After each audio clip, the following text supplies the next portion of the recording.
Sekarang, ya, ya, saya merasa banyak hal yang saya peroleh ya, walaupun tentu saya juga mengalami kesulitan. Ini rupanya tidak mudah kali ini ya, berkaitan dengan Roma itu selalu eh, apa ya, filosofi di balik ini luar biasa sekali gitu. Jadi saya juga hati-hati sekali karena nanti kalau enggak terlalu teknikal gitu ya. Kita bicara teologian nanti kalau enggak sampai pusing saya. Nah, bicaranya gimana ya? Untuk apa namanya ya mempermudah dengan bahasa yang mudah gitu ya. Karena kalau enggak ya memang ini agak rumit ya, ada struktur ininya segala macam itu ya Hmm. dari Roma ini ya. Baik, bacaan kita kan dari Roma ya, Roma Ya, eh, 9 ini ya. 9 Pak. Jadi dari Roma 9 ini eh, tema kita hari ini adalah kekerasan hati Israel dan kasih karunia Allah Ya, dari Roma 9 ayat 1 10 sampai 3 ya. Saya berikan sedikit pendahuluan gitu ya karena ini menarik sekali untuk saya. Nanti kita akan baca. Udah pada baca belum ya? sudah. Yang lain gimana sudah atau perlu kita baca ulang? Udah, Pak. Sudah semua ya. Jadi saya bisa cepat nanti memberikan penekanan-penekanannya aja ya. Tapi alangkah baiknya dibaca ulang sedikit aja Pak. Eh, Biar lebih refresh. Ya, baik-baik. Jadi ada kisah di balik pergumulan Paulus itu mengapa Israel, mengapa Injil, mengapa ini penting untuk kita semua gitu ya. Jadi kita pengen lihat apa sih pentingnya kali ini ya berita yang mau disampaikan oleh Rasul Paulus khususnya untuk kita pada hari ini. Ini juga memberikan hal yang baru ya, pencerahan yang baru juga untuk saya. Oh, ternyata jangan-jangan saya nggak masuk di dalamnya nih hitungannya gitu ya. Karena apa yang saya lakukan ini ternyata Rasul Paulus katakan itu semua cuma anugerah. Katakanlah seperti itu ya. Jadi eh, Paulus sendiri juga merasa sedih banget. Ya, saya coba share screen sekalian ya.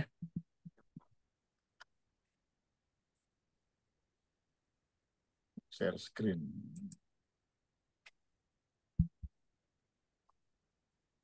Kelihatan? Oh, sorry. Belum ya. Belum Pak. Ini kelihatan? Oke, sudah masuk Pak. Ya, ya, baik. Jadi kita membaca sedikit dari Roma 9 ayat 1 sampai 5 ya.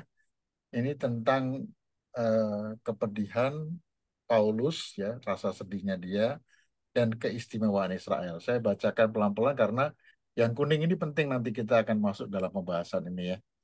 Yang pertama ayat 1, aku mengatakan kebenaran dalam Kristus, aku tidak berdusta.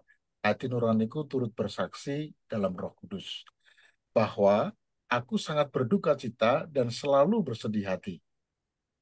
Bahkan aku mau terkutuk. Wah, ini luar biasa ya. Bahkan aku mau terkutuk dan terpisah dari Kristus demi saudara-saudaraku, kaum sebangsaku secara jasmani. Sebab mereka adalah orang Israel. Mereka telah diangkat menjadi anak dan mereka telah menerima kemuliaan perjanjian-perjanjian. Mereka menerima hukum Taurat, ibadah yang luar biasa, dan juga janji-janji. Yang ayat 5 Paulus mengatakan bahwa mereka juga adalah keturunan dari bapak-bapak leluhur yang menurunkan Mesias secara jasmani, yang ada di atas segala sesuatu. Dialah Allah yang harus dipuji sampai selama-lamanya. Amin. Jadi Rasul Paulus mau mengingatkan bahwa Israel itu sendiri itu sebenarnya adalah orang-orang pilihan Allah, orang-orang yang sudah mendapatkan perjanjian, mendapatkan janji Allah, mendapatkan banyak Allah. Jadi privileged banget gitu ya. Bahkan mereka adalah apa namanya yang memiliki bapak-bapak leluhur dan bapak leluhur kita juga gitu ya.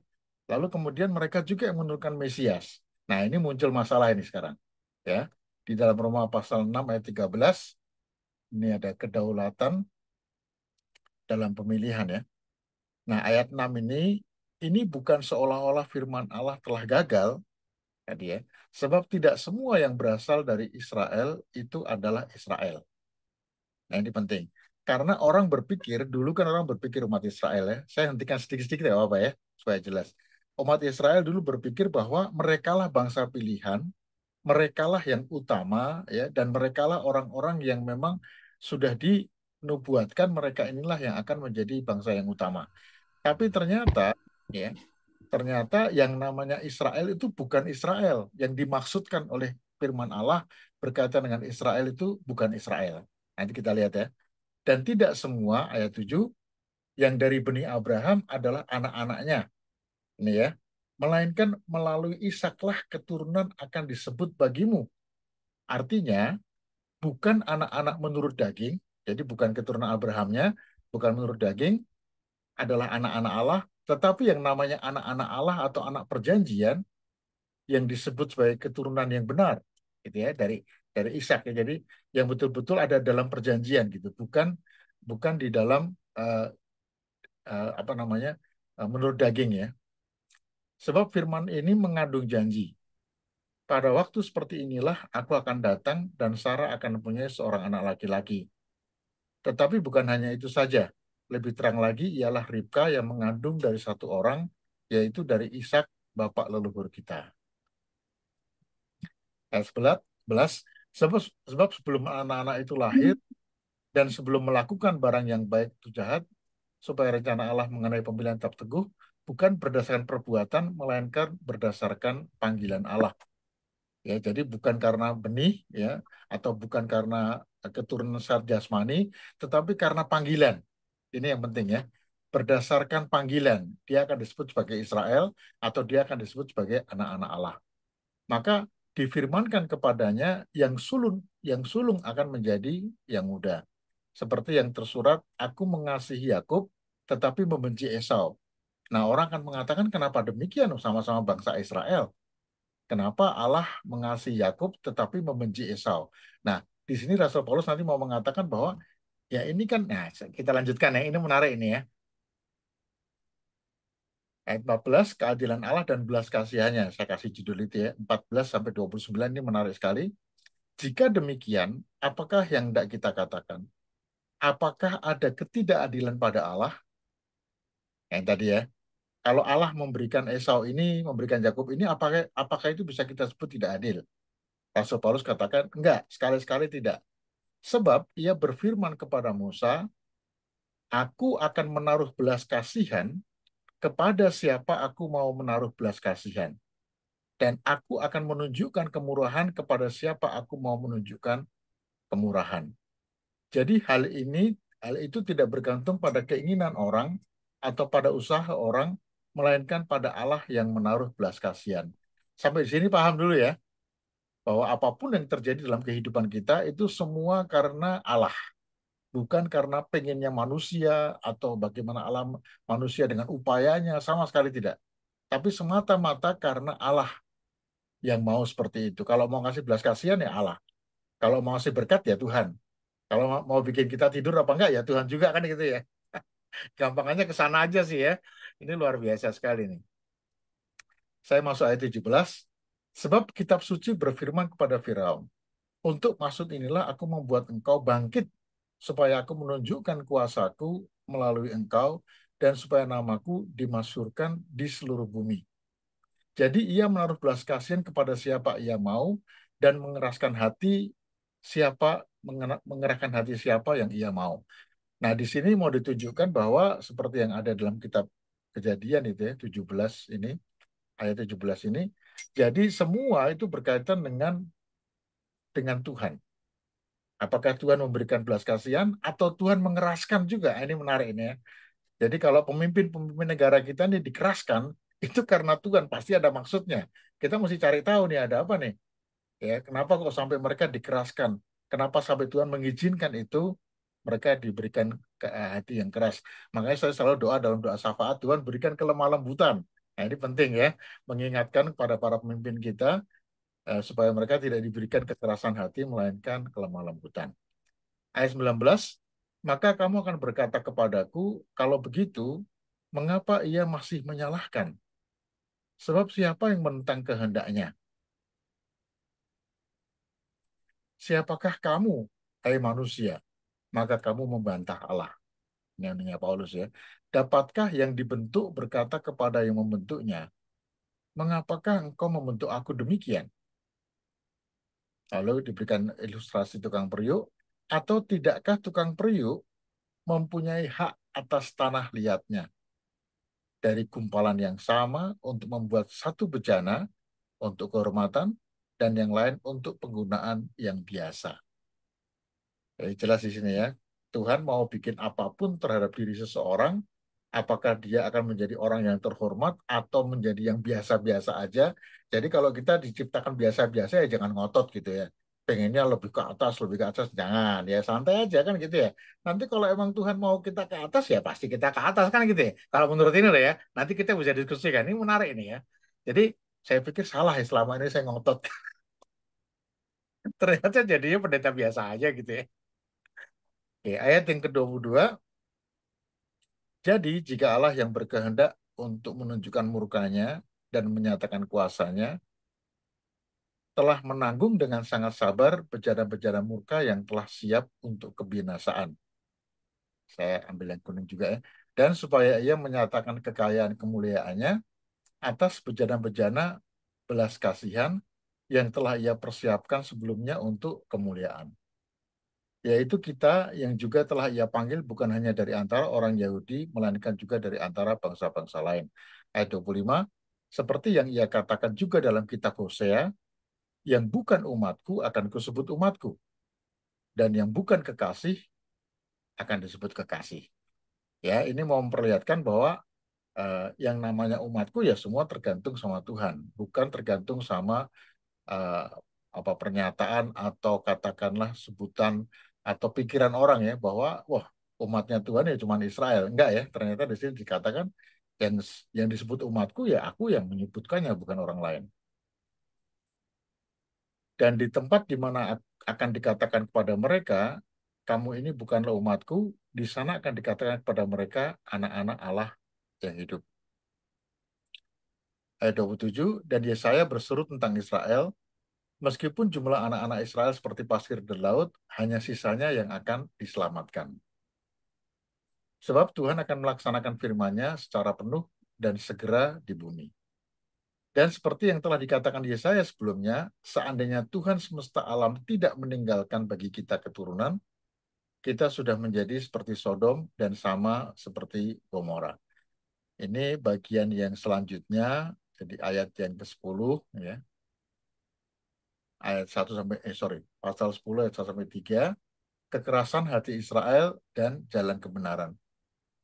Saudara, keinginan hatiku dan doaku kepada Tuhan ialah supaya mereka diselamatkan. Ini menarik ya, saya akan berhenti sebentar di sini. Meskipun Rasul Paulus tahu, ya dia sangat sedih oleh karena bangsa Israel, ya tidak semua dari bangsa Israel itu akan diselamatkan. Kenapa? Nah, nanti kita lihat. Sebab aku dapat memberikan kesaksian tentang mereka, bahwa mereka ini sungguh-sungguh giat untuk Allah. Mereka sangat taat pada hukum Taurat. Ini saya kasih komentarnya ya. Mereka sangat disiplin menjalankan hukum Taurat. Ya. Tetapi tanpa pengertian yang benar.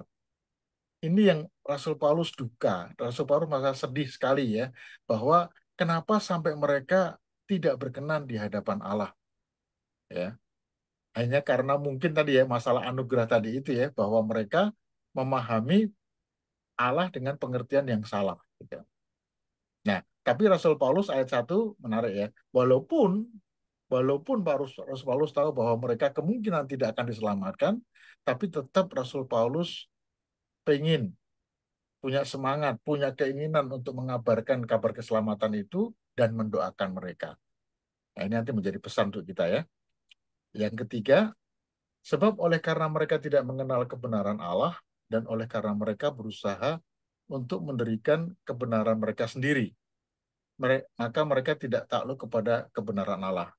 Ini kesalahannya ya, bahwa mereka itu percaya tanpa pengertian sebenarnya adalah karena mereka cuma menciptakan imajinasi mereka tentang Allah, bukan firman itu sendiri gitu.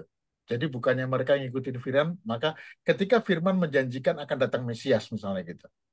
Ya mereka nggak percaya akan firman itu. Jadi mereka menciptakan sendiri, bukan kok. Mesias kan tukang kayu, Mesias kan nggak mungkin dia. Nah, bagaimana ini urut-urutannya? Apakah Tuhan yang salah? Kan gitu ya. Apakah Allah yang salah? Itu yang Rasul Paulus mau beritahukan. Apakah Allah yang salah? Apakah Allah gagal? Bisa dibayangkan kalau janji Allah itu keliru atau gagal, maka semua yang ada dalam firman Tuhan itu nggak ada gunanya lagi untuk kita. Kan itu yang jadi pokok utamanya gitu ya. Oleh karena itu Rasul Paulus katakan, sebentar, yang dikatakan Israel oleh Tuhan, yang dikatakan sebagai umat perjanjian Allah, itu bukan Israel ansih dalam pengertian bangsa, dalam pengertian fisik, jasmani, bukan. Tapi Israel dalam pilihan Allah, umat pilihan Allah, umat yang dipanggil oleh Allah. Ya, makanya siapa itu? Nah, ini tadi ya, kita nggak pernah tahu nih siapa ini. Jangan-jangan kita juga enggak. Kan ngeri kan itu ya. Itu yang Rasul Paulus mau ungkapkan ya. Hati-hati loh ya. Nah, baik, ini saya coba masuk. Saya udah bikin teksnya, nanti bisa bisa dibaca lagi sendiri ya. Jadi Ya, Pak. saya akan lihat di sini tentang ini ya, eh, kisah di balik pergumulan Rasul Paulus ya, mengapa Israel, mengapa Injil, dan mengapa ini penting untuk kita ya. Hmm. Jadi saat Paulus menulis surat ini, ia melihat kenyataan yang sangat mencolok di sekelilingnya. Rasul Paulus melihat, kita bisa lihat dalam Alkitab tadi ya, di kitab tadi, jadi orang-orang asing itu berbondong-bondong datang. Anehnya ya, justru orang-orang yang selama ini dianggap asing bagi janji-janji Allah, misalnya orang-orang non-Yahudi, malah berbondong-bondong percaya pada Yesus. Mereka yang tidak punya tradisi Taurat atau nenek moyang apa atau nenek moyang tadi ya, leluhur dan lain sebagainya, tiba-tiba menjadi bagian dari keluarga Allah. Ya, ini menjadi masalah besar gitu karena apa? Mereka tidak menyangka bahwa ternyata yang namanya Israel itu bukan Israel ansih tapi di luar Israel. Makanya orang berbondong-bondong karena merasa mendapatkan anugerah, mendapatkan kesempatan untuk diselamatkan. Ini sementara bangsa Israel sendiri mereka mereka tahu ya, mereka mendapatkan apa istilahnya? Mendapatkan privilege sebetulnya, hak istimewa. Tapi mereka nggak tahu bahwa itu semua adalah untuk mereka. Oleh karena apa? Sebab mereka sendiri tidak percaya akan janji Allah ya. Misalnya kedatangan Mesias. Jadi orang-orang rumahan ya justru menolak gitu ya. Jadi saya katakan rumahan dalam pengertian ya bangsa Israel sendiri yang sebetulnya adalah bangsa pilihan, mereka menolak kehadiran Yesus. Kita bisa bayangkan ya misalnya eh, kita memiliki janji manis ya, ada janji manis dari seseorang yang sangat kita harapkan misalnya gitu ya. Tahu-tahu semua cuma isapan jempol ya. Jadi ketika sudah tiba waktunya, ketika Mesias datang hadir itu malah mereka meninggalkan Mesias. Kan sayang banget sebetulnya di situ ya. Nah, disinilah jadi bukan masalah apa adil atau tidak adil. Sorry.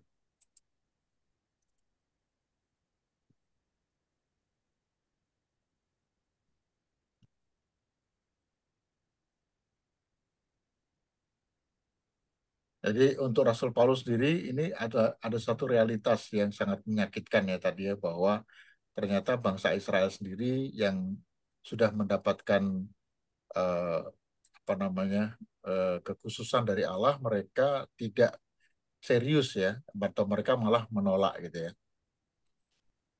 Nah, menjadi pertanyaan tadi ya, ada pertanyaan yang menggugat, saya teruskan di sini. Apakah Allah itu benar-benar setia? Sebagai seorang yang sangat menghargai integritas dan kesetiaan, Paulus nggak bisa tinggal diam. Jadi ada pertanyaan-pertanyaan besar yang berkelibat apa namanya ada di benaknya gitu ya. Terus-menerus dia pikirkan ya. Sebetulnya apakah Allah ingkar janji? Tadi juga saya ungkapkan juga ya. Sekarang saya beritahukan ini ya, informasinya ya. Paulus sendiri berpikir apakah Allah ingkar janji?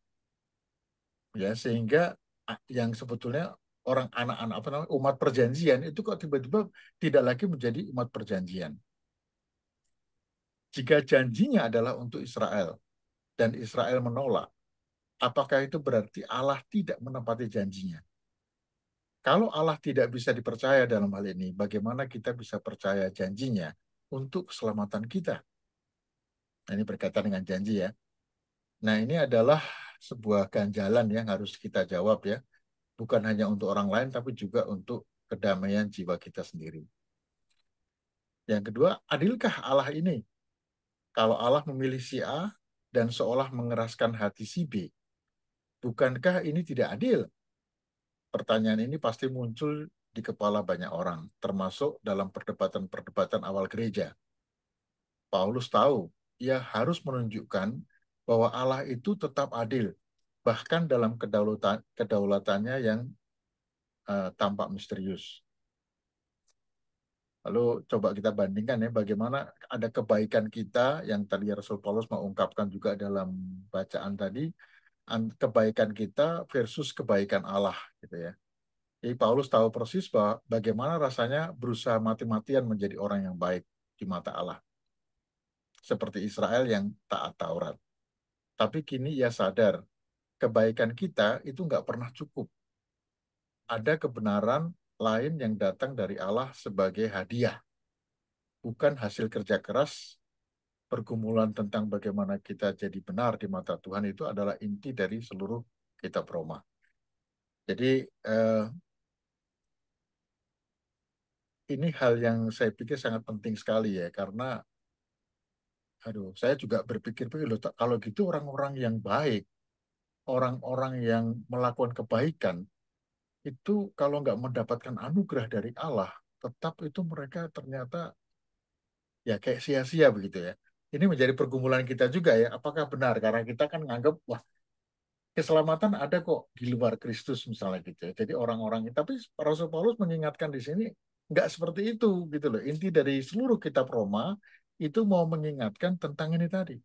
Apapun Hmm. kebaikan yang kita lakukan, kalau itu tidak datangnya dari Tuhan, maka semua hasil kerja keras kita itu seperti sia-sia. Ya, itu yang apa pergumulan yang ada di depan mata Tuhan ya, menurut menurut kacamatanya Tuhan kayak gitu ya. Maksud saya di dalam Alkitab ya. Kemudian pergulatan pribadi antara identitas dan kerinduan. Jadi di balik semua argumen teologis ini, Paulus yang sangat manusiawi, dia merasa hatinya sangat hancur, seperti yang dia tulis, yang merasakan duka cita yang besar. Ini adalah duka seorang Yahudi yang sangat mencintai bangsanya, yang ingin melihat mereka menemukan keselamatan yang sama seperti ia alami.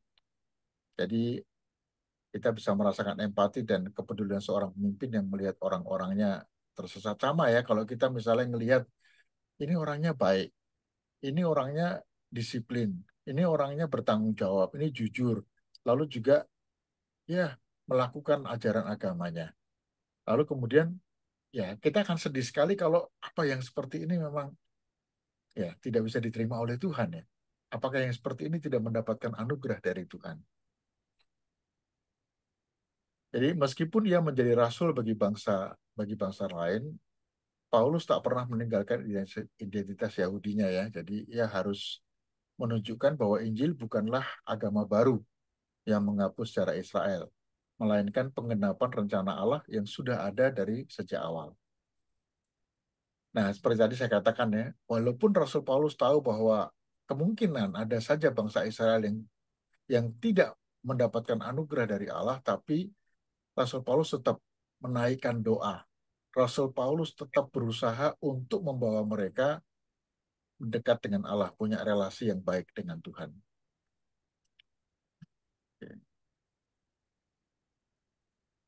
Nah, mengapa semua pergulatan Paulus ini penting untuk kita hari ini? Yang tadi ya, pergulatan Rasul Paulus tadi ya. Yang pertama tentu kita membuat kita percaya penuh pada Allah. Ya, ini menegaskan bahwa Allah itu sungguh setia pada janji-janjinya. Bahkan ketika situasi terlihat tidak sesuai harapan, kita bisa percaya padanya apapun yang terjadi di dalam hidup kita. Ya, jadi kita bisa melihat tadi bahwa apapun yang sedang terjadi, ya kita bisa apa ya santai gitu karena ya kita tahu bahwa ini bagian dari rencana Allah dalam kehidupan kita. Persoalannya ialah apakah kita selalu bisa berpikir seperti itu apapun yang sedang Ya. terjadi ya dalam kehidupan kita. Lalu menjelaskan mengapa ada yang percaya atau tidak kan gitu ya. Ini bantu kita memahami mengapa di dunia ini ada orang yang menerima kabar baik, tetapi tentang Tuhan ya, dan ada yang menolaknya. Meskipun mereka sudah mendengar berkali-kali, ini adalah bagian dari rencana Allah yang besar yang tak sepenuhnya kita pahami. Jadi kita jangan mikir-mikir sendirilah ya, soalnya nanti bingung kita. Sebab oh ini diselamatkan apa enggak? Ini saya kira enggak ya. Makanya firman Tuhan katakan jangan kita menghakimi. Sudahlah, itu adalah urusan Tuhan. Yang penting adalah seperti Rasul Paulus tadi ya. Kalau kita tahu bahwa jangan-jangan dia tidak akan diselamatkan karena tidak mendapatkan anugerah dari Allah atau tidak mengenal Kristus, yang bisa kita lakukan adalah yang menjembatani bagaimana kita bisa memperkenalkan dia pada Kristus. Lalu kemudian seperti Rasul Paulus juga lakukan, mendoakan mereka supaya mereka punya relasi dan mendapatkan anugerah dari Allah. Ini termasuk keluarga kita juga loh ya. Tidak selalu kita harus berpikir, oh ini di luar kita. Enggak loh. Justru juga yang ada di sekitar kita. Ya.